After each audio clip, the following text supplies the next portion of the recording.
On today's episode of the John Campea Show podcast, with Dune out of the running now, the strikes are really poised to really upend the Best Picture race. We're going to talk about how. Also, new casting rumor about the Fantastic Four. One of the stars of The Bear could be playing the Thing. We'll discuss that. Also, Ahsoka debuted on Disney Plus last week, and it roughly, according to Deadline, opened to the same numbers as Andor did, but about 50% less than Obi-Wan did. Also, James Gunn just absolutely trashes the old Batman movies.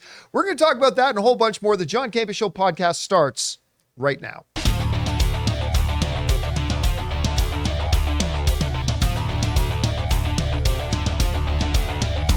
Well, greetings and salutations, everybody. Welcome to the best damn movie-related show on the planet Earth, the John Campea Show podcast, coming to you from right here in our quaint little studio, brought to you in part by our friends at Mint Mobile. I am, of course, your host, John Campea, and it is an awesome honor and privilege, as it is every day, to have you, our international friends, gather around as we talk about our favorite things in the world: movies, movie news, TV, and streaming, all sorts of good stuff. Not just giving you our opinions, but giving you guys some information and context so you guys can form your own well-informed opinions, whether they're the same or completely different from ours. Joining me in studio, we got Ray Ora. Turtle Power. Over there, we got Jonathan Voico. What he said. The day after her birthday, Chris Carr. Hello, everybody. Yeah. We are all living in the Chris Carr birthday month. So every day will be a It's celebration. day 3 of Chrisonica. We're going to have dancers come in tomorrow. It's going to be amazing. And most importantly, you guys are here. Thank you so much for being here, making this show part of your day. Here's how today's show is going to go. As always, we're going to start off by talking about those topics that I listed off. And then we're going to go over and start taking questions and topics from our YouTube channel members, which we do every day. For those of you who are watching this show on YouTube, just want to remind you that we primarily do this as a podcast, and we have a podcast feed simply known as the John Campea Show podcast. Go and find it on Apple Podcasts, Spotify, or your favorite podcasting app of choice. We put these shows on. We put Open Mic on that podcast feed. So, if you're commuting or you're jogging, you're at work, whatever, and you need an audio-only version, the podcast is there for you. All right, guys. With all that down, let's jump into the first topic today, and that's this. So, it was with great sadness that the report came out that despite what IMAX's president said just 2 weeks ago, that Dune ain't moving, Dune moved. Dune 2 has been pushed, 4 or 5 months? Anyway, got pushed to March of 2024, which, by consequence, means it is no longer eligible for the upcoming Oscars. Now, we've talked on this show about how Dune had to be considered a frontrunner for Best Picture, Best Director, probably going to get a lot of the, technical awards like it did, cinematography, visual effects. I mean, it's going to be a frontrunner for a lot. The last Dune film won 6 Academy Awards, which led the Academy Awards that year.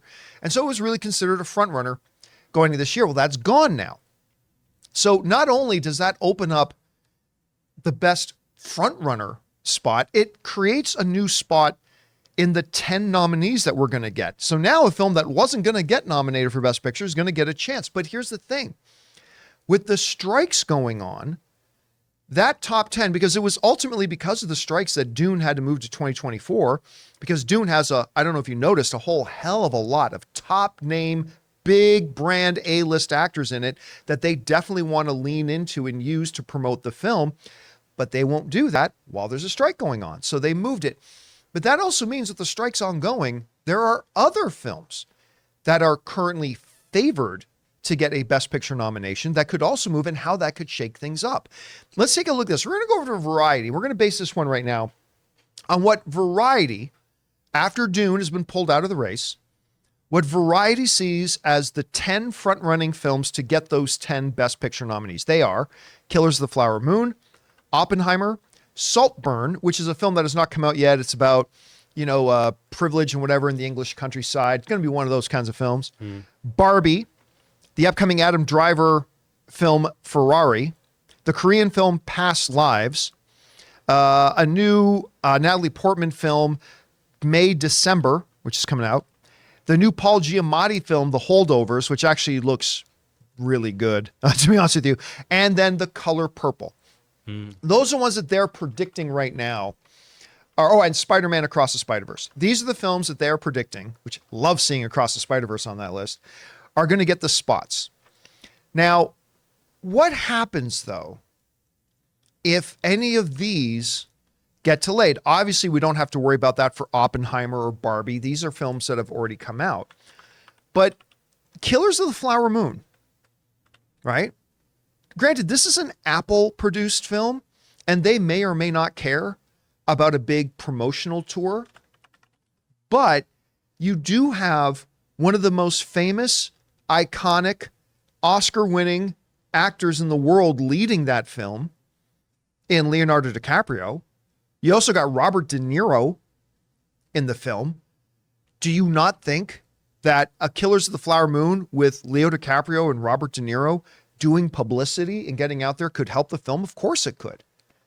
Now, on the other hand, you also got one of the most iconic, famous Mount Rushmore of directors, Martin Scorsese, directing it. And guess what? Directors ain't on strike. So you could still have Martin Scorsese out there stumping for the film and pushing it and promoting it. So, I mean, I personally think Killers of the Flower Moon will still get its release even if the strikes are ongoing, because you got Martin Scorsese and it's Apple, which has never really done big promo tours anyway. But with De Niro and DiCaprio in there, who knows? Obviously, Oppenheimer's out there. Saltburn, they haven't even had a trailer for that out yet, so we're not going to worry about that. Barbie's already been out. Ferrari, Adam Driver, Hugh Jackman. I mean, they're playing at the festivals right now.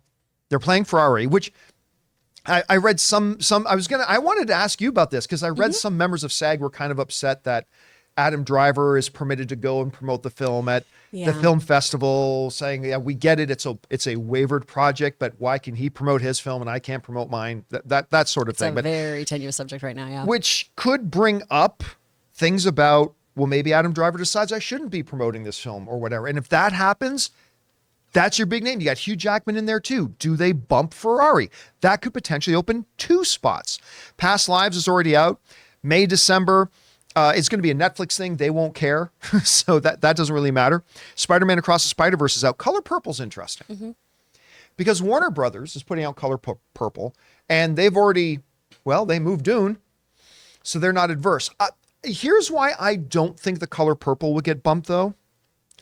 Unlike Dune, which is stacked from top to bottom with huge names that would probably carry some weight out on a press tour, one of the neat things about Color Purple, as amazing as it looked at CinemaCon, is that it's not really stacked with household names. No. You know what I mean?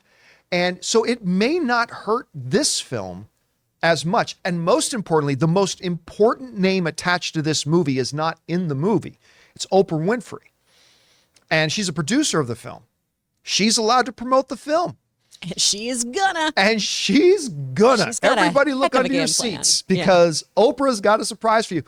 So I've got a feeling that even though Warner Brothers is pretty quick to pull the trigger on delaying this, they don't like the strikes, they don't like not being able to promote their films and all that kind of stuff. I have a feeling Color Purple is going to be safe, but you never know. Because so let's theoretically say here, Chris, that Color Purple, Killers of the Flower Moon, and what was the third? And Ferrari. Let's say these 3 films get bumped. Well, all of a sudden now there's 4 of the contending top 10 Best Picture nominees out of the race. Now, Variety suggests that these films are the next in line to take any available spots. We got Bradley Cooper's Maestro, Zone of Interest, Emma Stone's Poor Things, Dumb Money, which looks so good. I cannot wait. This has got Seth Rogen. It's got, I almost called him Paul Dano. It's about the meme stalking of GameStop and AMC, and it looks incredible. Air, which I personally think should be a nominee anyway. Everybody's saying great things about The Bike Riders, Anatomy of a Fall, Freud's Last Season, Fair Play, and a movie that a lot of people have been telling us about, Blackberry. Canadian-made film. I still haven't watched it. I got to get on that one. And then they say, Outside Runners, All of Us Strangers, Napoleon, which I'm surprised. I thought Napoleon... That's what I was going to say. I figured that would be a contender. I agree. 100% agree. Iron Claw, The Killer, which their first trailer with Michael Fassbender just came out. Roostin, The Boy in the Boat, Bear, a few other things there. But we're talking about... Let me ask you this theoretically, Chris. Let's say that those 3 do get pushed. And they may not. Or maybe they do and more get pushed. But let's say for right now, those 3. Let's say Color Purple, Killers of the Flower Moon and Ferrari, for argument's sake, let's say they get pushed into 2024. If that's the case, that opens up 3 new spots for a Best Picture contender. Mm-hmm. Which of the 3 of what Variety lists as next up do you think could get those 3 spots? Man, I really think Napoleon should be higher up here because that's the one. That is classic Oscar fodder. You know, typically, and Variety even said this in a recent article of theirs, historically, Best Pictures have always been either historical period pieces or things laden with wonderful tech. And that's usually who the awards go to, right? Your Titanic was a combination of the two, or you have things like Lord of the Rings, Return of the King, or things like that. This, I feel, is poised to jump in there.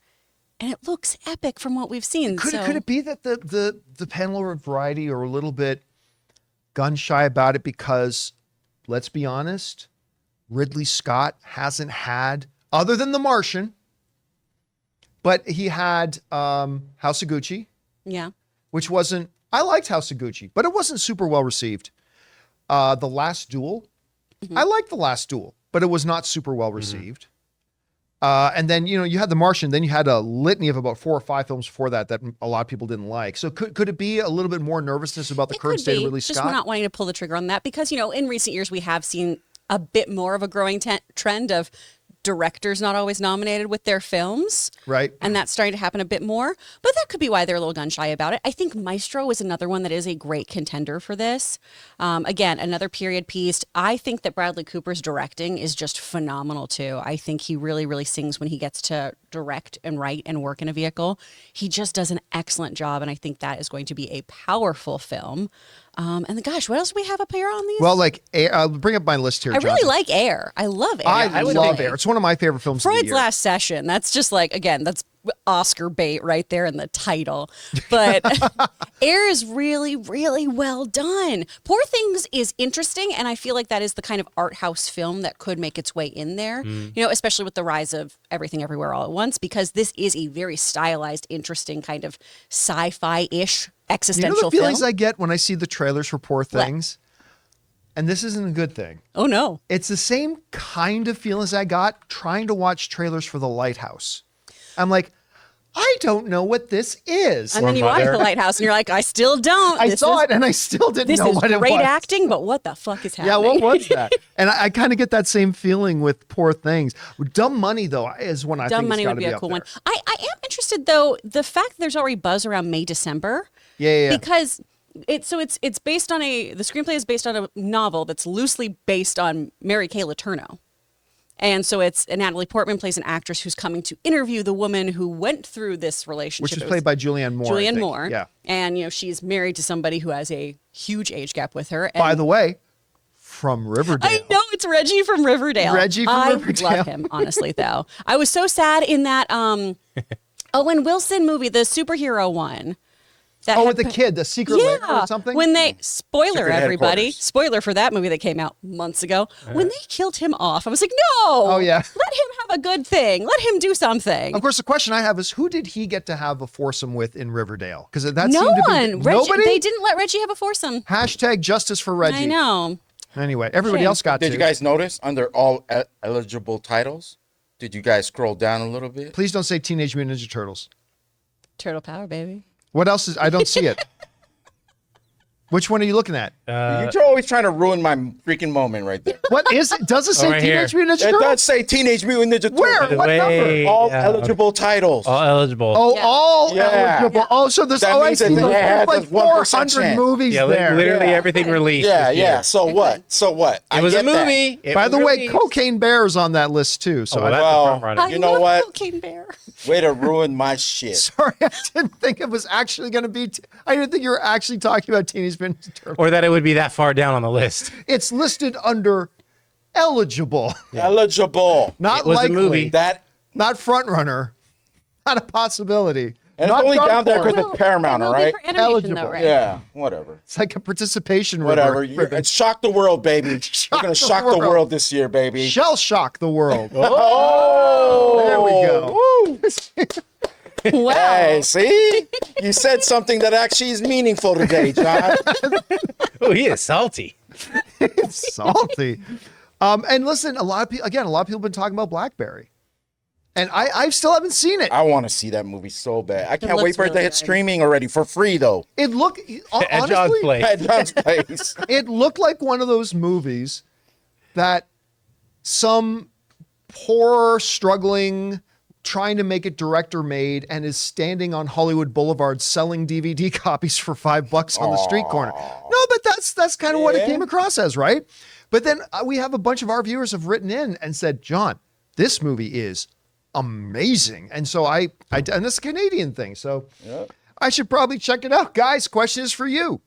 Let's say a couple of those, let's say the strike continues to mess up this potential, best picture race.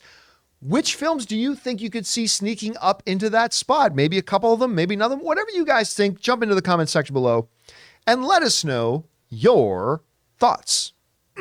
All right, guys, with that down, let's move on to this, shall we? Absolutely nothing is happening in the world of movies right now with all the strikes going down, production shut down, scripts aren't being written, there aren't pitch meetings, aren't happening. So it's kind of at a standstill. But one thing everybody still loves to talk about is Fantastic Four casting rumors. Yeah. There have been more Fantastic Four casting rumors since the strike started. By the way, I believe we're on day 114, if I'm not mistaken. I think we're on day 114. I could be off by that. But 8 to 7 years. and yet the casting rumors, even though there is no casting going on right now, but the casting rumors continue to churn.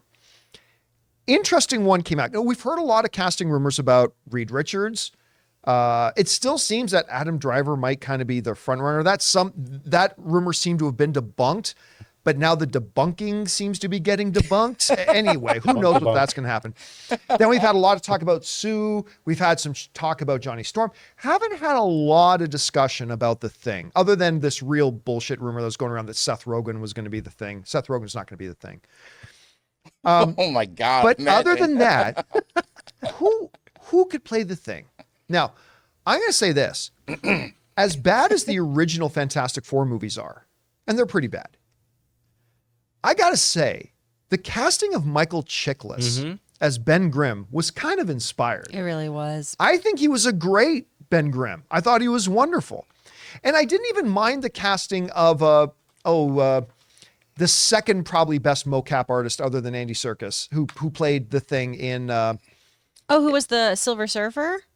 No. He was just played the Thing in the most recent Fantastic Four movie with Michael B. Jordan. Jamie Bell? Jamie Bell, thank you. Yes. Tintin. Jamie Bell, I love the different kind of approach to a Ben Grimm character. I don't mind when studios want to take take a left turn where everybody goes right, take a left turn, and they did the character a little bit differently. Unfortunately, the movie didn't work out. But there's a rumor going around right now that the Bears, Ebon Moss-Bachrach, may be in the running to play Ben Grimm, the Thing. Now, that's been coming to us from, why am I freezing out his name? He worked with us at Kleider, who's in the Schmodown. And Schneider? Yeah, not Dan Schneider. That's John, I was going to say, that's a very... Jeff Snyder. person. Jeff Snyder, right. Dan Snyder was the owner of the Washington Football Club. So Jeff Snyder has broken a number of big things. He's also got some things wrong. For instance, he said, what's his name? The dude from The Boys, Quaid, Jack Quaid. Jack Quaid?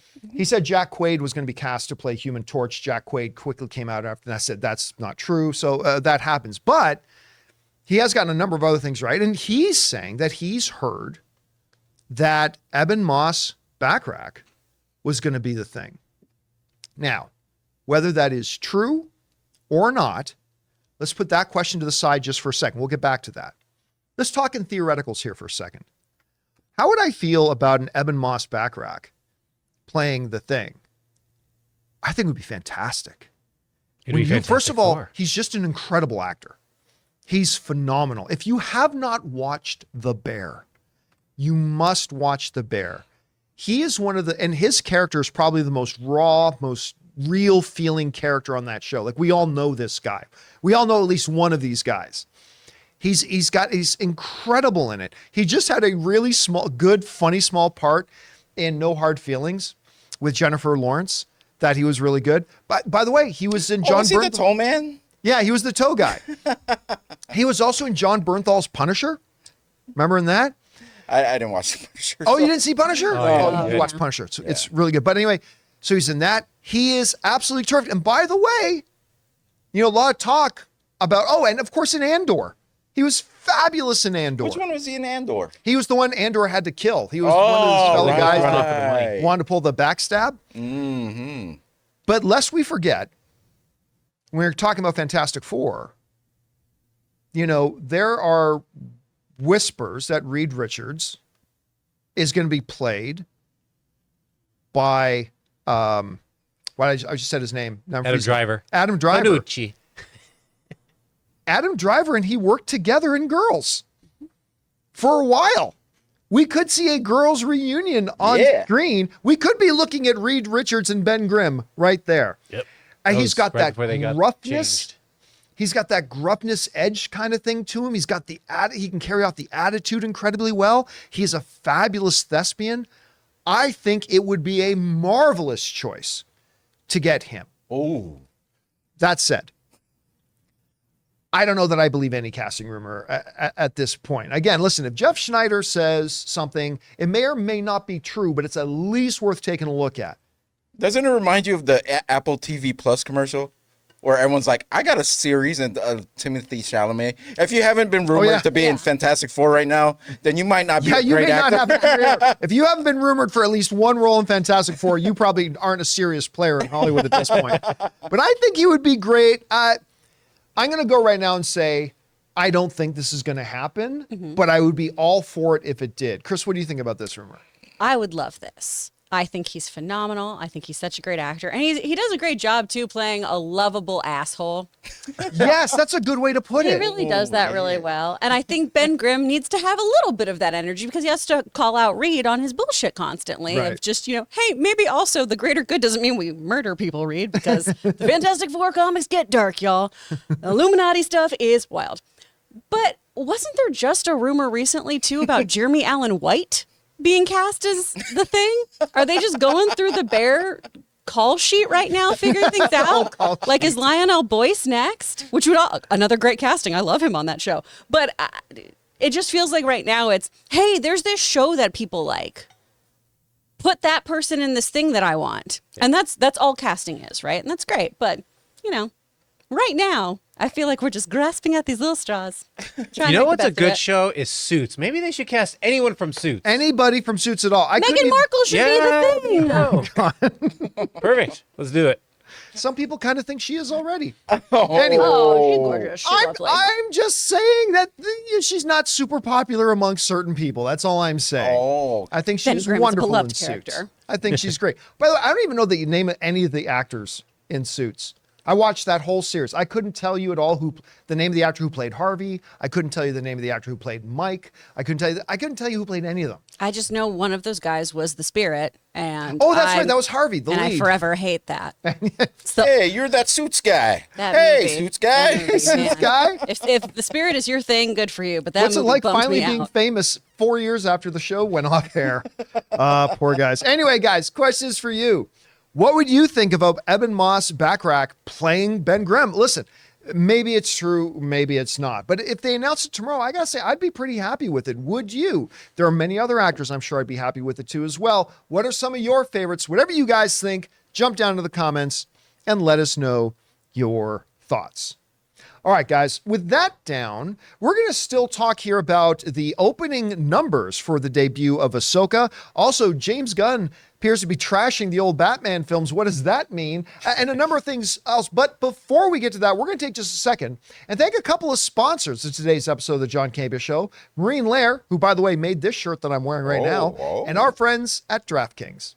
Guys, we want to take a second to thank the sponsor of today's video, Marine Lair. All of us as guys are always looking for shirts that look good, but more importantly, are comfortable. Now, I want you to imagine the softest thing you've ever worn, and that's Marine Lair. Marine Lair is the go-to brand for great fitting and stylish closet staples. Based out of California, where we are, Marine Lair clothes are that perfect mix of laid-back style that also looks and feels premium. And these t-shirts stay soft no matter how many times you wash them. It's time to invest in a wardrobe that will actually last. For a limited time, our listeners and viewers get an exclusive 15% off discount with the code CAMPEA at marinelair.com. Like many of you guys, when I looked at Marine Lair's website, I could tell how good their clothes looked. But it wasn't until I got my hands on them and actually put them on that I knew just how unbelievably comfortable they are, which for me is the most important thing. And guys, how many times have you felt that you were in between sizes when buying clothes? What's cool about Marine Lair is that they have in between sizes. You finally no longer have to make that difficult choice between medium and large and extra large. I think we can all admit that the perfect tee is hard to find, but look no further than Marine Lair. For a limited time, get 15% off with the code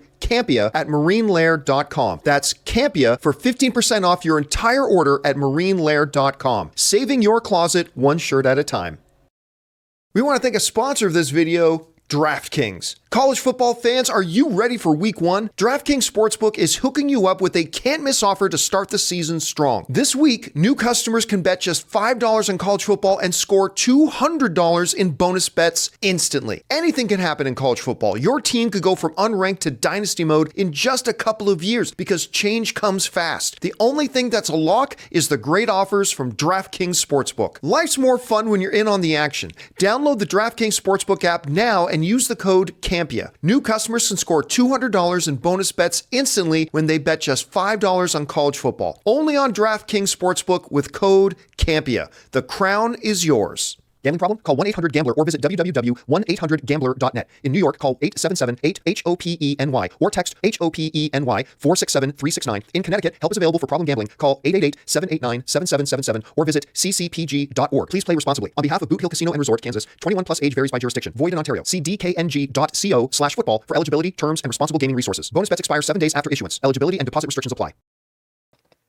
And thank you to our friends at Marine Lairs and DraftKings for sponsoring this episode of the John Campea Show and giving me this great shirt. All right.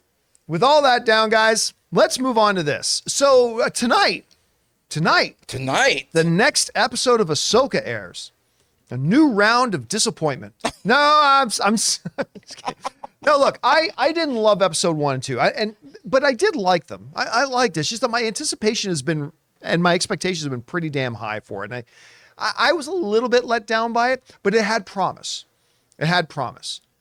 What's really interesting, though, is that numbers are now coming out that suggest that Ahsoka actually launched with the same viewership as Andor did, but significantly less than Mandalorian Season 3 debuted with, and a lot less than Obi-Wan. This comes to us from Deadline, who write the following. Samba TV reports that the live +5 day viewership for the first episode of Disney Plus Lucasfilm's new series Ahsoka drew 1.2 million households. Disney Plus dropped the first 2 episodes of the Dave Filoni created series on Tuesday, August 22nd. The second episode clocked 956,000 U.S. households. Ahsoka is a live-action sequel. We all know what it is. And then they go on and say this. Ahsoka's first episode ratings are even with the first episode of the Tony Gilroy created Star Wars series Andor, which was panned by a lot of people as being a flop, which I never understood why. By the way, best thing Star Wars has created since the original trilogy is that Andor series. Anyway, which also pulled in 1.2 million households over its live +5 day.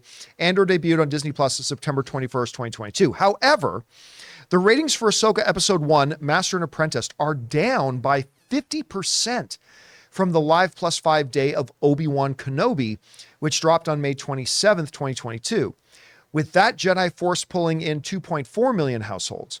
Ahsoka Episode 1 is also down from the first episode of Season 3 of The Mandalorian by 29%, with that series from Filoni and Jon Favreau earning 1.7 million U.S. households in its Elf +5D. The Mandalorian Season 3 began streaming on March 1st. All right, now, on the heels of that, half a day after Deadline put out that report, Disney put out a press release saying that the first episodes of Ahsoka drew 15 million views. And that was the headline. I won't forget this. I got the email from their PR department. Says, Ahsoka draws 15 million views. And then the very first line of the email is, Ahsoka drew 14 million views on its first. It's like, well, is it 15 or 14? Yeah. Then about an hour later, they put out a correction, 14 million views. Now, Samba, everybody has their metrics different. Samba says 1.2 million households. Disney called it views, but Disney calculates views. Remember, all these streamers have their own weird little machinations of how they define a view. You know, as long as somebody watches the first 7 minutes, oh, it's the total minutes divided by the time viewed. And everybody's got their own little kind of weird way of accumulating these things. But the bottom line is that Deadline says it basically drew as many households, because they go by households. How they calculate that, I'm not sure. But Deadline is saying that same amount of households as Andor did, which is one of the lower viewed shows that they've had, even though it's the best, by far the best. And this came in. So here's my question. Is this 50% drop from Obi-Wan, this almost 30% drop from Mandalorian season 3's opening, which, by the way, was already down from the previous seasons of Mandalorian? Remember, we talked about that when it came out. Is Ahsoka's relative low number really nothing to do with Ahsoka, but really have more to do with the fact that everybody tuned into Obi-Wan and didn't love it? And a lot of people watched Mandalorian season 3 and didn't love it. Like, is Ahsoka's debut episodes paying the price for Obi-Wan, Book of Boba Fett, and Mandalorian season 3? Like, now granted, there's still a lot of Star Wars fans who don't know who Ahsoka is. Yeah, I'm sure that has something to do with it. Sure. A lot of the casual fans may not know Ahsoka. Of course, they saw her pop up in Mandalorian and Book of Boba Fett. I believe she also popped up in that. But other than that, may not know. So that might have a little bit to do with it. But I can't help but wonder, especially with a lot of the hardcore fans loving this character, if the relative low viewership numbers. By the way, Disney is still saying that even with those numbers, it was the number one thing in the world on Disney Plus. Not the number one thing in the world, but the number one thing in the world on Disney Plus for that week, which I don't know what else would have gotten bigger numbers than it that week. People certainly weren't tuning in for their fourth viewing of Secret Invasion. So I can't help but wonder if this is Ahsoka, through no fault of its own, is just kind of paying the price for the questionable quality of the Star Wars stuff that we've had since Andor. I don't know, Chris, you see these numbers. What stands out to you? I do think a lot of it is because people are a bit disenfranchised with Star Wars, which is a shame, because I think you should give every new bit of it a chance, right? Mm-hmm. We do it with Marvel movies. We do it with DC movies. Well, most of us do, at least. Haven't done it with DC in a while. But, you should always go give it the good old college try and see if you're into what they're doing right now with Star Wars. Mm-hmm. And this is, in my opinion, so far a pretty well executed show.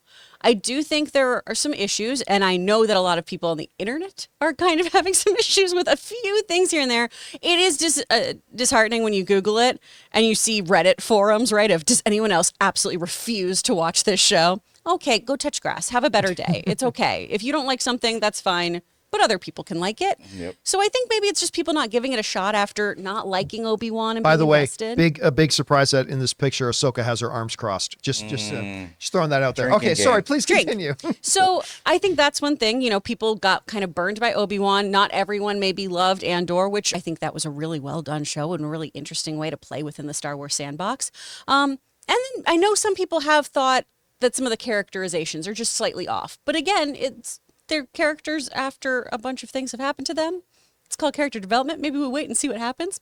So those could be some things. And then obviously, too, just the lack of promoting these shows. I think your average kind of television watcher, a lot of times they do get notified by, late night television shows and things like that. Oh, yeah, Rosario Dawson was just on, The Late Show. I really should watch her new show. I think those are some things, too, that kind of affect it, too. Because if you're not somebody who absolutely ravenously devours this kind of content, which, let's be real, Star Wars is a very broad fandom now. That's why we do have so many people gatekeeping it, because there's only real fans, and then those casuals, those filthy casuals on the outskirts who don't even know about Tashi Station. What? What is that? I think your casual viewer maybe doesn't know that this is even happening really right now. I had people over this weekend who are absolutely part of this zeitgeist and went, oh, yeah, that's out, isn't it?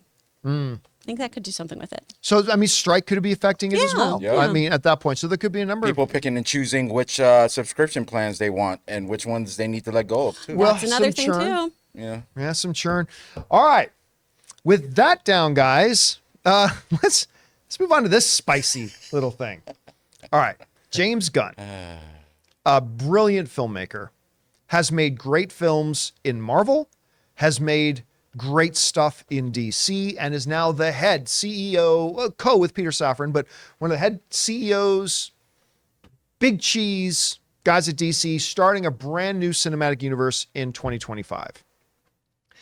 Now, I still can't believe how many people point at Blue Beetle and blame the flopping on Blue Beetle on James. It's like, you do realize James got nothing to do with that movie, right? And if it had been $1 billion film, he would get none of the credit. He shouldn't get any of the credit. He had nothing to do with that movie. His movies start in 2025 with Superman Legacy. But there has been people who still like rotary phones, really just want to go back to the failed ways of the DCEU. We just want to stick with the failed DCEU and calling for James Gunn to be fired, even though they haven't made a single movie yet. James Gunn and Peter Safran have not made a single movie yet. And there's already a bunch of people who want to call for him being fired. Listen, I'll be upfront about it. I am a big James Gunn fan. I love James Gunn. I think he's fantastic. And I think he is absolutely 100% the right person if DC can be saved from the way it's been run into the ground for the past 10 years. If it can be saved, James Gunn and Peter Safran are the guys to do it. That's what I believe. And I love a lot of his movies. That said, this little headline has been running around today, you may have seen, of James Gunn bashing on the old Batman movies. And if you're talking about the Tim Burton ones in particular, bashing is putting it mildly. He also said nothing really bad about the Christopher Nolan films, but, he mentioned that he didn't like the first Batman Begins. That's all he said. He just said he didn't like that film. I think he's implying he does like The Dark Knight, but he didn't like Batman Begins. Now, these come from tweets that were people, by the way, I want to point this out. People are reporting that these are tweets from 11 years ago. They are not from 11 years ago. They are from significantly longer than 11 years ago. Remember, a couple of years ago, James Gunn deleted all of his older tweets. Those are all gone. So where it says 11 years ago at the bottom of his tweets, that was 11 years ago from whenever these screenshots were taken. Because in these tweets, he mentions the 2 Christopher Nolan Batman films. Obviously, we know there was a third. Dark Knight came out in 2008. So in all reality, these tweets are probably more like from 13 or more years ago, before he was ever hired to direct a Guardians of the Galaxy movie, when he was an unknown name for most people out there. But at any rate, here's what's got everybody's knickers in a twist. The first one reads this. He hates the Tim Burton Batman. He said this, the Tim Burton Batman. Remember, this is probably well over 13 years ago. The Tim Burton Batman is poorly written. The soundtrack is the worst work of everyone involved, and it's absolutely one of the most boring films ever. Not only that, but the reveal of the Joker as the killer, now he sounds like one of these whiny comic book purists. I love you, James, but this comes across like one of those whiny comic book purists. Not only that, but the reveal of the Joker as the killer of Bruce Wayne's parents spits in the face of Batman's origin and is a nullification of the bottomless thirst for vengeance that necessarily drives the Batman. It pretends not to be campy, but it's completely so. And on top of everything, the dark creature of the night can't even move his fucking neck, which is something everybody has pointed out, by the way. Even Michael Keaton has made jokes about that.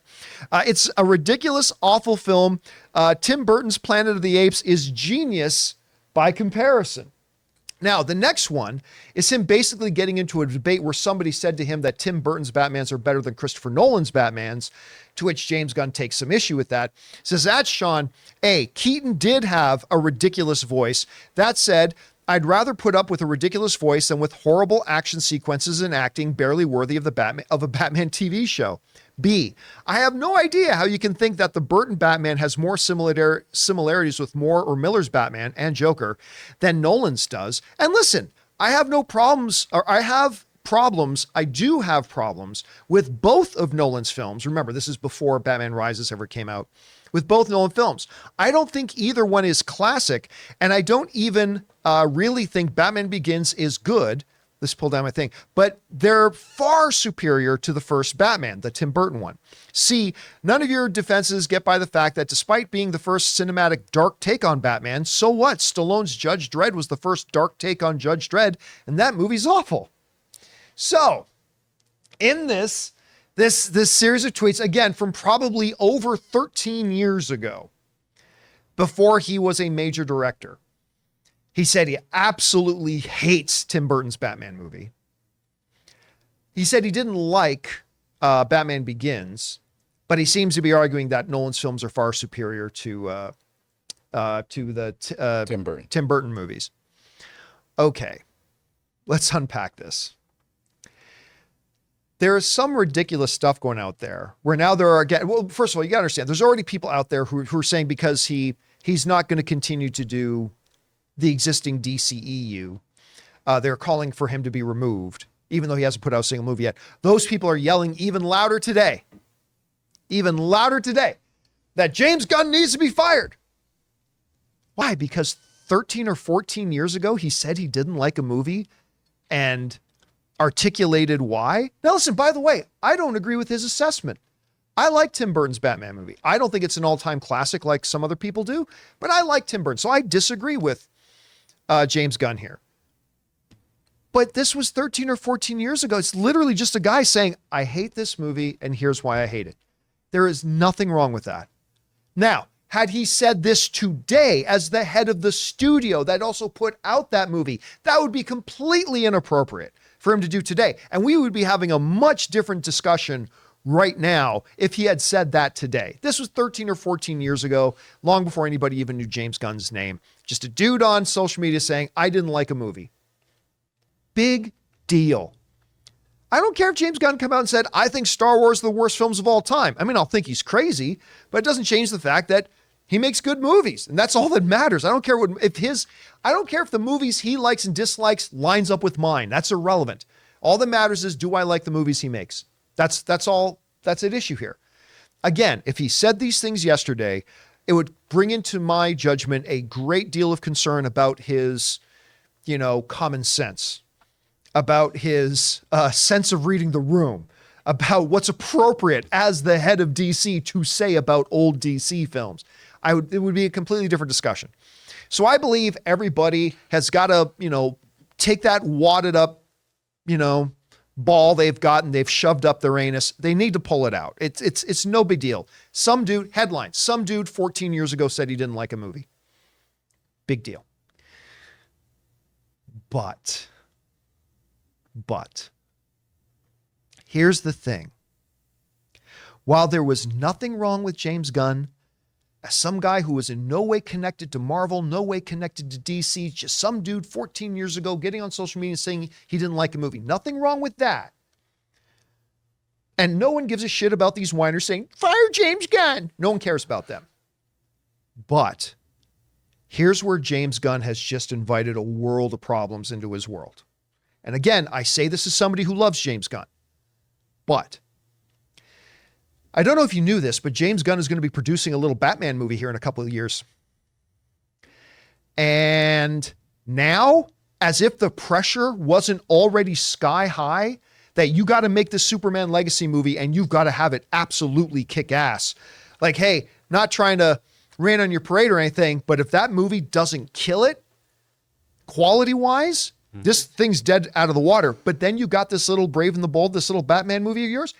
Now you've got on public record, even though it was 14 years ago, all that kind of stuff, you talking massive shit about a beloved Batman movie, which is fine. That's fair for you to do. But now you got to put out your own Batman movie. And if you don't think that once people watch that movie, that they're not going to be digging up this quote from you about how other Batman movies suck and throwing it in your face, you're naive if you don't think that's going to happen. Listen, again, I have no problem that he said what he said, but I also take no issue with anybody who watches now James Gunn's produced Batman film. I got no problem with somebody then wanting to pull James Gunn's old words, say, hey, you're talking shit about this other one and you made a crappy Batman movie. Now, James Gunn, actions have consequences, folks. Don't use social media. Don't use Twitter. Because who knows where you're going to be in 7 years from now. And this is going to bite James Gunn in the ass. If this Batman Brave and the Bold isn't like the best Batman movie ever made, this is totally going to bite him in the ass and cause problems for him. And probably something he should have been maybe thinking about down the road a little bit. I don't know, Chris, You read this story. You've seen the words James Gunn said. He's got a Batman movie that he's producing coming out in a few years. I don't know. What do you see as the main core of this, and what do you see as the repercussions of it? I'm going to be completely honest. When I first saw the kind of headlines going around, I went, wow, I can't believe that he was talking so much smack recently. And then it was, oh, there are more unearthed tweets. I went, okay, all right. Because your taste is allowed to change, too. That's the other thing here, is you're allowed to see something, over a decade ago and then go, hey, I actually feel differently about that now. I rewatched that movie. That's one of the great things about film, right? Is it hits you different at different ages. And he might still freaking hate those movies. I do think it's hilarious that one of the particular Batman that he dogged on the most is one of the few saving graces of The Flash. Yeah. Yep. Feel like that's a whoopsie moment right now of, ooh, the timing of that isn't awesome. But I do understand the issue then of when he makes his own Batman film, when he produces his own Batman film, that comparison is going to be inevitable of, hey, remember when you thought those movies were dog shit, James? Yeah. Ooh.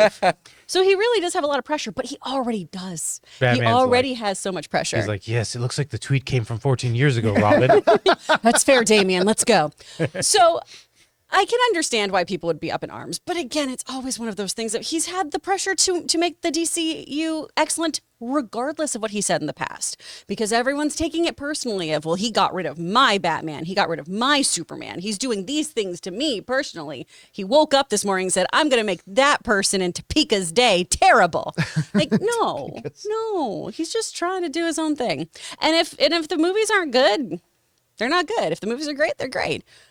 I just don't understand why we got to unearth Jim's tweets all the time. I know. It's just one of those things where it's, I don't, someone had a lot of time on their hands to go find this information. Or they've been sitting on that. Yeah.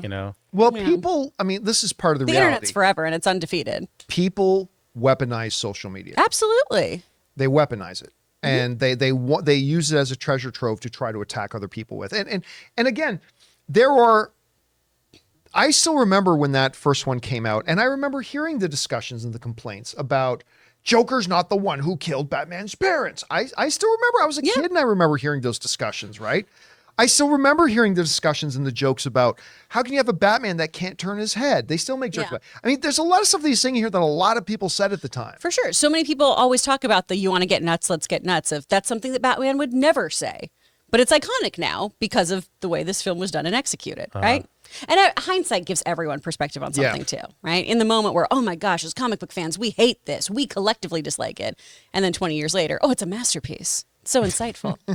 It's so classic. So, again, I think this is going to bite James Gunn in the ass come time for his new Batman movie to come out, because these are going to resurface again.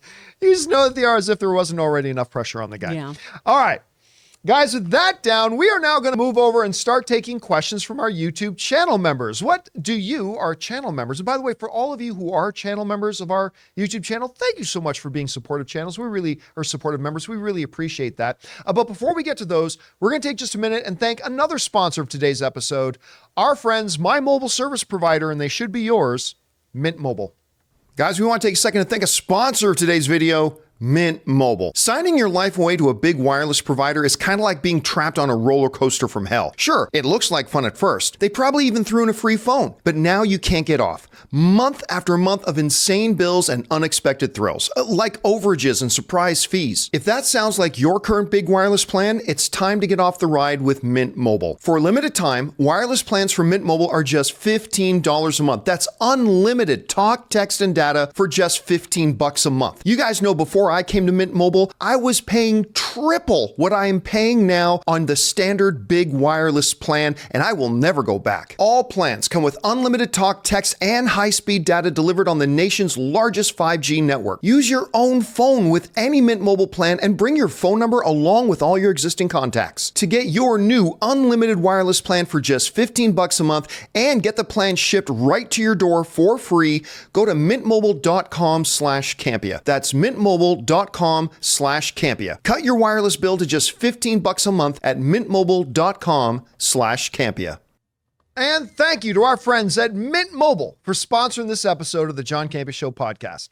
All right, guys, With that down, let's get over to our YouTube channel member questions. Chris, what do we got up here first? From Amin, I still don't understand the timing of announcing the Dune 2 delay. It was literally a day before the Empire magazine spread came out, which, funnily enough, still had October 2023 on it.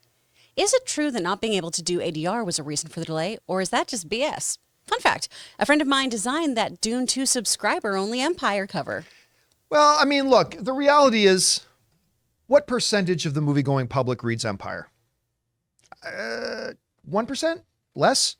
By the way, I love Empire. I'm a big fan of Empire, but it's a niche thing. It doesn't really matter. Like, you announce when you're going to announce.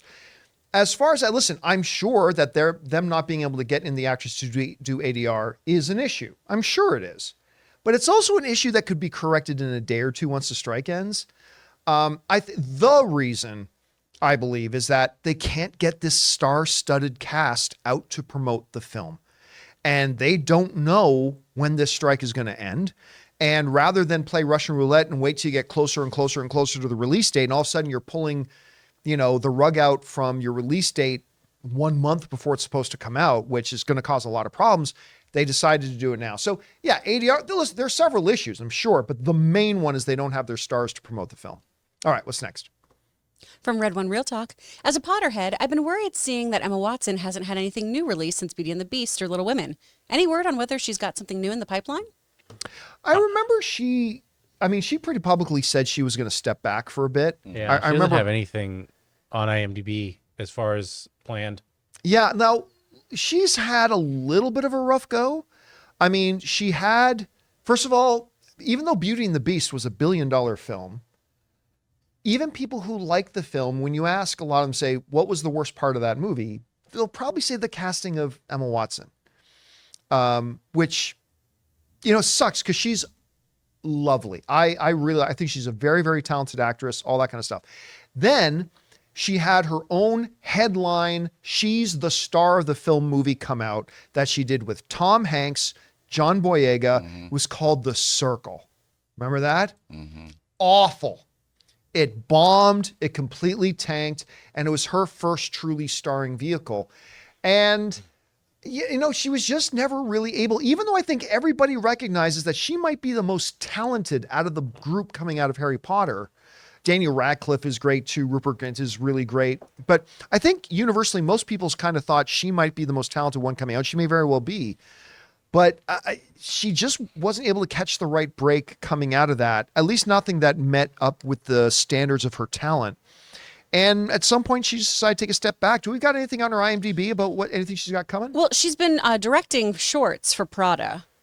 So she's been going into doing more directorial kind of stuff. But she did do an interview a while ago for the Financial Times talking about how particularly promoting films wasn't something that made her happy. And a lot of the films that she had recently done didn't really align with a lot of her own viewpoints. And she didn't enjoy, how does this align with your view, when it was, well, I'm not really part of a collaborative process here. Were some of the things that she kind of alluded to when talking about like what she did with Little Women or The Circle or things like that. So I'm not sure of all the details. That's going to make being in movies hard because you're expected to promote your films. That's part of your contract is promoting the film. Well, maybe it's not for her. Yeah. Which would be a shame because she's really good. I really like her. Yeah, me too. All right, what's next? From Dr. Stinky. Netflix is 26 years old today. Netflix is older than me. Laugh my ass off. Anyway, in honor of its 26th birthday, what is your guys' favorite original show? Mine would be Stranger Things. Love y'all and happy birthday to Netflix. And Chris. And me. I really like Stranger Things. I think Stranger Things is great. It's not, to me, it doesn't hold a candle to things like The Crown. It doesn't hold a candle. What are some of the other really big ones that they've had? Like most of the big streaming shows are HBO, but Yeah. I mean, I loved Mindhunter. Mindhunter was so Mindhunter great. was so good. All the things that I loved on Netflix, too, for the most part, got canceled, where Mindhunter was great. I really loved Santa Clarita Diet. Oh, And a lot of people love that. I was heartbroken when that ended. And then don't forget Daredevil. So all that the whole Marvel thing. stuff. Yeah. I Listen, love forget Jessica how it Jones. ended. Forget how it ended. House of Cards was like the first couple of seasons a of House of strong show. Cards were Yeah. phenomenal. Tiger King. I mean, all their documentaries. But let's go way back. How about their DVD rentals? What about that? What, Making a Murderer? That was Yeah, that was a docu-series. Yeah. Yeah, I really like that one. Hold on a second. Best all-time Netflix shows. I'm just gonna, because I'm sure I can't even remember a lot of them. Why is Google bringing up Arrow? That's not a Netflix show. Okay, so there's an article here called "The Best Netflix Series to Binge." They got Stranger Things, The Crown, BoJack Horseman is one a lot of people like. Squid Game was huge. A lot of people love Squid Game. Oh, I forgot Orange is the New Black was a Netflix series. I thought that was HBO for some So did reason. I. Master, I didn't really like Master of None, to be honest I with liked you. Master of None. Lupin's hugely liked. The Unbreakable Kimmy Schmidt I never really got into. Russian Doll was fantastic. I was late to the party on Russian Doll. I only started watching it because that girl's now doing Poker Face. Acolyte. Oh, wait. Sorry, I thought you were talking about Natasha and Leon. I was like, oh, yeah. No, she's got great shows. the showrunner of Russian Doll is now doing the Star Wars Acolyte. So I went back and watched Russian Doll. It's so good. Let's see what else we got here. Ozark is a show that a lot of people love. When They See Us was great. I never watched I Think You Should Leave. He's a trip. Is it? Yeah. I never saw that one. What was that horror? Oh, show? I Like love Glow. That was another one that they that canceled. Haunted Hill or House Haunting on. Haunting of House. Oh, Yeah, man. all of those are so spooky. I love Narcos? Narcos. I love Narcos. Narcos. And Narcos Mexico. Dear White People, Sex Education. I know Rob loved that one. I don't remember The Politician. I don't remember Unbelievable. Everybody loved Grace and Frankie. I Rob did loved that until like show, the or second the- season. It got a little silly. Anyway, yeah, so they've had a bunch. Yeah. Again, I think Netflix has had several things that are better than Stranger Things, but I love Stranger Things, don't get me wrong. But yes, happy birthday to Netflix. All right, what's next? From Jay Superboy. Hey, John, just finished the second season of From. It was awesome. Pitter patter. I have not watched the second season of From yet. I really like the first season a lot. I keep forgetting to get caught up on that. I'm trying to get caught up in that. I still haven't watched this third season of Warrior yet. And they just finished the season. I got to get on that really quick. So there are a few things I still got to get caught up on. But if you haven't seen From, check it out. Find it, check it out. I think it's a better version of Lost, to be honest with you, personally. But that's only with one season that I've seen. So maybe it gets better, maybe it gets worse. It's just a network it's on. When I try to look for it, I was like, Epics. Yeah. No one has Epics. It's tough. So- It's tough. All right, what's next? From Patrick Reese. Hey, John and crew. Just wanted to thank you for being a comforting, stable constant for me through all the changes I've gone through in the last few years. Whenever I moved or changed jobs, this was always a comforting thing I could enjoy, and that stayed the same. Oh, man, thank you so much for that. I appreciate that very much. I mean, now that you mention it, it's true. There are real some I remember even back when I made my move, when I moved from Canada to LA, there were certain shows and stuff like that just stayed constant for me, that I was able to keep watching and listening. And that just brought a sense of stability in the midst of kind of everything changing in my life at the time. Even, it's all for the best now, because as a result, I got to meet Ann. But, when I first moved to LA, true story. True story. When I first moved to LA, I was dating somebody. And somebody I was pretty serious about too. And we were going to try to make the long distance thing work. And, I was going to spend X number of months in LA, then go back for a month, and X number of months in LA, go back. That's the way I was going to do it. And they couldn't handle it. Like after about 2 months, they came out for a visit and said, I can't deal with this long distance thing. So either move back or we got to break up. And, it's just the direction my life was taking me was in LA, and we had to break up. And I was really bummed out about it. I was really bummed out. And that changed when not too terribly long later, I met Ann Ora, now known as Ann Campea. And so another thing about life working out for the best. Bottom line is, the moral of the story is, watching the John Campea Show means you will find the love of your life. All right, what's next? And if not, I don't know what else. I don't have anything else for you. From Ariel. Who do you think is the better actor, Michael Sheen Michael or David Sheen. Tennant? wow. I recently watched Good Omens. The book was great, and I thought it was fantastic. They have an odd couple quality to them, and I absolutely love it. They're brilliant, and David Tennant is fantastic. He's absolutely fantastic. Michael Sheen, for me, I kind of put him in the same category, though we don't talk about Michael Sheen as much, as Chiwetel Ejiofor, as like the best actors in the world that nobody actually talks about much. And I remember I became enamored with Michael Sheen in Underworld when he played the leader of the werewolves. And ever since then, and then of course he played the prime minister for the Queen and all that kind of stuff. I love Michael Sheen. He can do anything. He can be any kind of character at all. Hell, he was even likable in Twilight. You can't say that about a lot of people. And he worked in Twilight. You could put him in anything. David Tennant, taking nothing away from him. He's fabulous. But I'll take Michael Sheen. There's not a lot of people you could have put on that list that I would take over Michael Sheen. There are some, but not many. What about you, Chris?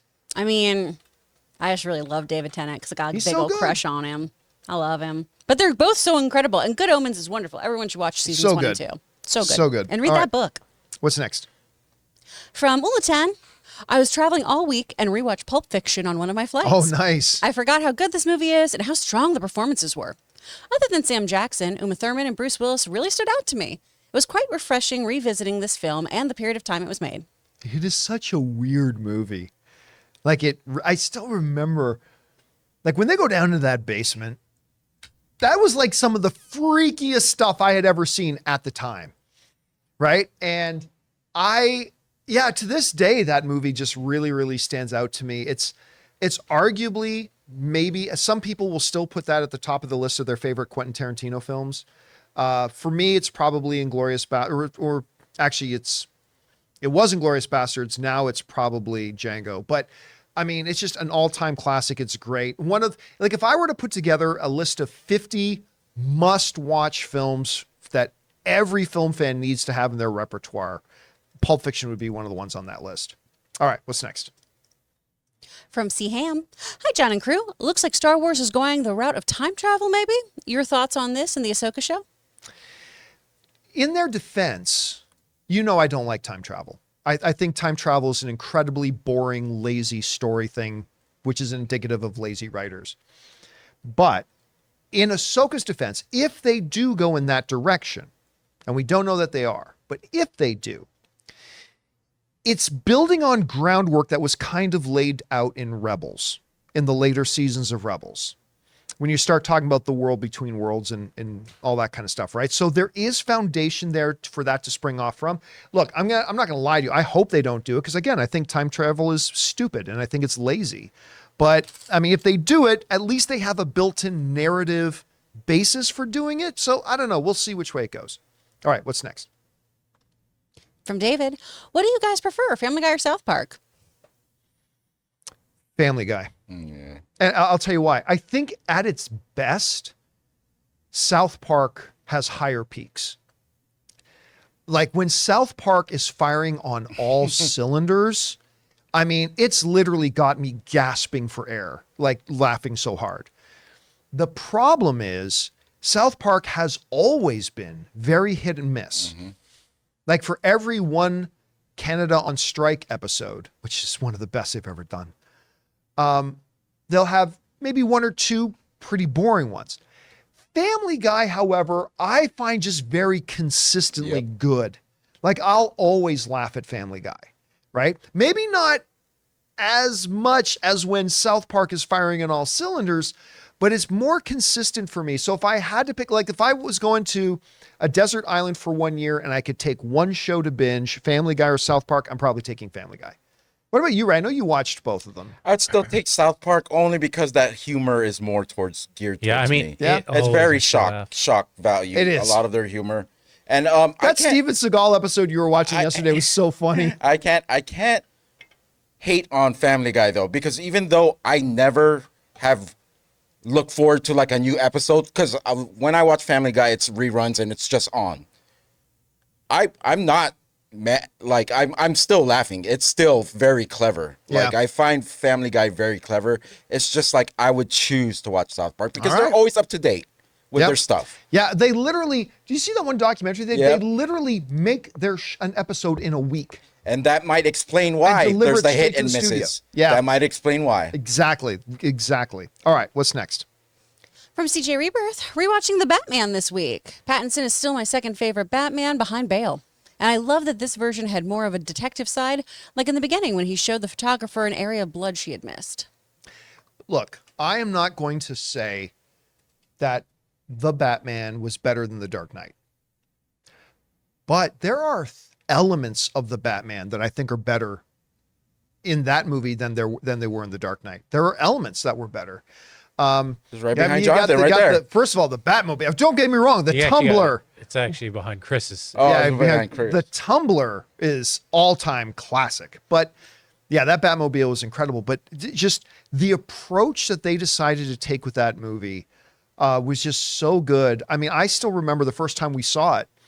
I was just gobsmacked. I was like, I couldn't believe how good that movie was. I mean, I do think it's a little too long for what it is. And I have a couple of issues here and there in the movie. 100% I do. But overall, the quality of that film, it just really bummed me out that we got to wait so long to get another one. It actually, you know what? It doesn't just bum me out. It bothers me. Like if you're going to make something and hope that the fans get really on board with it and love it, then you can't go 5 years in between movies. You know what I mean? I think the problem with the Batman, I love the movie, but after it, I was like, how could they follow up this Riddler? And maybe that's what maybe is like one of the holdups. Like, how can you do a villain that's based in more reality from Batman's actual, what do they call his rogue? Or, Rogues Gallery. Rogues Gallery? How can you bring those closer to reality? Penguin. Oswald Cobblepot, again, we talked about this before. There's a comic run, I believe it was called Quarantine it's not Court of Owls, no. No, I think it was called Quarantine. It's basically when an earthquake they closed off Gotham from everywhere else. Like the United States just basically closed off Gotham. It was No Man's Land? No Man's Land, not Quarantine. Thank you. It was No Man's Land. And in that one, Penguin is just really like this underground arms dealer. Mm-hmm. I mean, that's what he is. And you take that approach, because look what they did. Look what Matt Reeves did with Paul Dano and Riddler. Yeah, who got excited when they heard Riddler was going to be the villain of the Matt Reeves movie? Nobody got excited. They're like, all right. But look what he did with that character. He made him terrifying. That's why whenever you've noticed on the show, people write and say, who do you want to be the villain of such and such comic book movie? And I always say the same thing now. I don't care, because it doesn't matter who they pick to be the villain. All that matters is how do they write whatever villain they pick? Because nobody was excited when they announced Riddler was going to be the villain of the Batman movie. But look what they did with him. Doctor Doom is arguably one of the greatest comic book villains of all time. Look what they did with Doctor Doom when they put him in 3 different movies. How come you didn't say it the same way you did with the Riddler? Yeah, Look what they did with him. Very different, right? So it doesn't matter which character they pick to be the villain. All that matters is whichever character you pick. I don't care if it's Kite Man. Whatever character you pick, do you write them brilliantly? Because if you do, they're going to work. And if you don't, they're not going to work. So there's that. All right, let's take 2 more. What's next? From King Daddy Goat. Hey, everyone. Hope y'all are okay today. It's been a rocky 3 years. Lost my dad and all of my grandparents in that time span, and movies and my sweet daughter are what keep me pushing through bad times. Today's a struggle, though. Is there any recommendation anyone can give to just get out of my head a little today? Thank you guys for all that you do and also helping me through dark times. Thanks, and bring on the filthy. Oh, I'm so sorry, King Daddy Goat. Yeah, I mean, listen, we all have days like that, 100%. And I've said this a lot. That is the power of movies. I will say it probably every day for as long as I'm still doing this as a job. One of the greatest things about movies, and why I think movies aren't just fun, they're important, is that movies provide you a great reprieve. They're an oasis. You know, when I've gone through some of the harder struggles in my life, movies don't make your problems go away. But what they do is they allow your mind and your imagination to just take a break, be entrenched and enriched in something else, so that when you come back out, your problems are still there, but you're just in a different frame of mind to address them and to deal with them. And that has been throughout my life something that's been insanely important and valuable to me. And I know to a lot of other people, and it extends beyond just the movies to the community that also loves movies. Because sometimes if it's not a movie, it's me just getting lost in an online conversation or a phone conversation with people about movies, and just getting lost in that and just talking about movies provides that for me as well. So for me, it's when stuff like that happens, I am going to some of my reliable go-to comedies, whether that's a Zoolander, whether it's Galaxy Quest, whether it's 40-Year-Old Virgin, whether it's an Anchorman or something like that. And those are the ones that really kind of help my mind reset a bit. Do you have any movies like that for you that is like having a really crappy day? You just feel the urge that I got to watch Oh yeah, this. Muppet movies. I put on Muppet Christmas Carol in July. You know, like really, I love that movie Muppet so much. Christmas I made Carol. everyone watch it with me yesterday. Where I was like, "It's my birthday. I want to watch Muppet Christmas Carol." I'm so glad I skipped. No, that you skipped karaoke night, which was a banger. It was great. But I also, in these particular situations too, because movies are so intrinsically tied also to who you see them with as well. Oh yeah, 100%. So when I miss my grandma, I go back to certain movies that, we went and saw together or things that she showed me. So if that doesn't make you too sad, that's always something you can do of, oh my gosh, I remember this time my dad took me to this movie, and you can go see that and re-experience that moment with them. My best advice to him, and we have another viewer, Cincinnati 5-star. He's going through some things. So my prayers and blessings to him and to you. It's just to go at your own pace. If just intake it the way it comes. Like if you're gonna try to block it out, it's still gonna come back to you. It's something you're gonna have to face. And then one day you're gonna wake up, and your dad's gonna say, "Let's go. You're ready." And then you're just gonna go. You know what I mean? So. And guys, with that, that'll do it for today's installment of the John Campea Show podcast. Thank you so much for being here and making this show part of your day. Big special thank you to our YouTube channel members. Number one, for being YouTube channel members and help supporting what we do here, but also for sending in those topics and questions for us to discuss. Don't forget, guys, we've got Open Mic a little bit later today. We hope you'll come back and join us for that. That'll be a live stream later today at 3:30 p.m. this afternoon. And then we're going to be watching Ahsoka after that. So I'm sure a lot of you guys will be as well, or maybe not as many of you as we thought, according to the deadline. 30 minutes of your time. Come on. Let's see. Anyway, so for the people in the room, Ray Ora, See you later. Jonathan Boyko, See you later. birthday month, Chris Carr. Bye, y'all. My name's John Campea, and until next time, my friends, bye-bye.